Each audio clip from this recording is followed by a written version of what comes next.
Sungguh malangnya pemuda Kais namanya, yang jatuh cinta kepada seorang dara.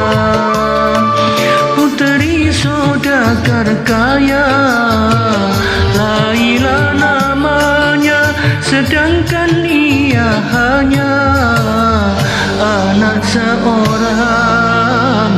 yang sederhana. Sungguh abadi cintanya Kais dan Laila, sungguh abadi cintanya Kais dan Laila.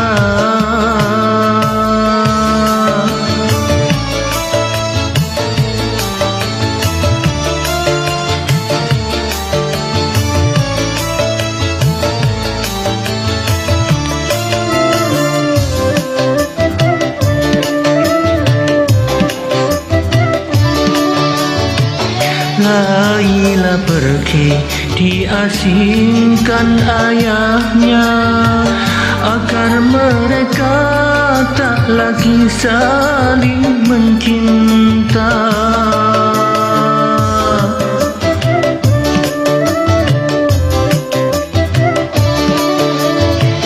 Kasihan Kais bagaikan orang gila, setiap hari menyebut nama Laila. Laila, oh Laila, di tengah gurun Sahara mereka berjumpa antara gemuruh badai, hingga akhirnya menutup mata. Sungguh malangnya pemuda Kais namanya, yang jatuh cinta kepada seorang dara.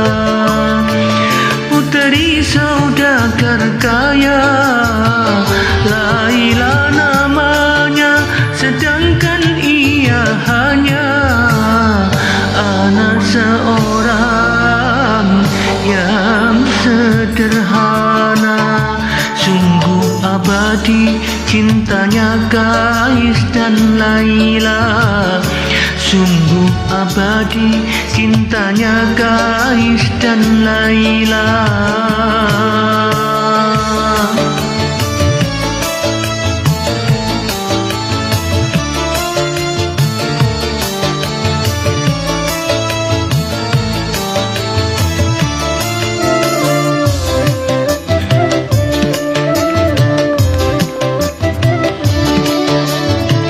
Laila pergi diasingkan ayahnya, agar mereka tak lagi saling mencinta.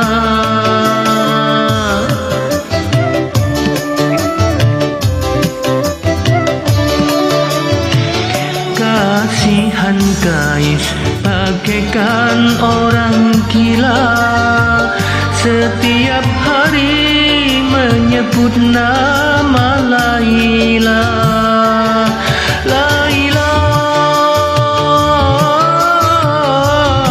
oh Laila, di tengah gurun Sahara mereka berjumpa antara gemuruh badai, hingga akhirnya menutup mata. Sungguh malangnya pemuda Kais namanya, yang jatuh cinta kepada seorang dara.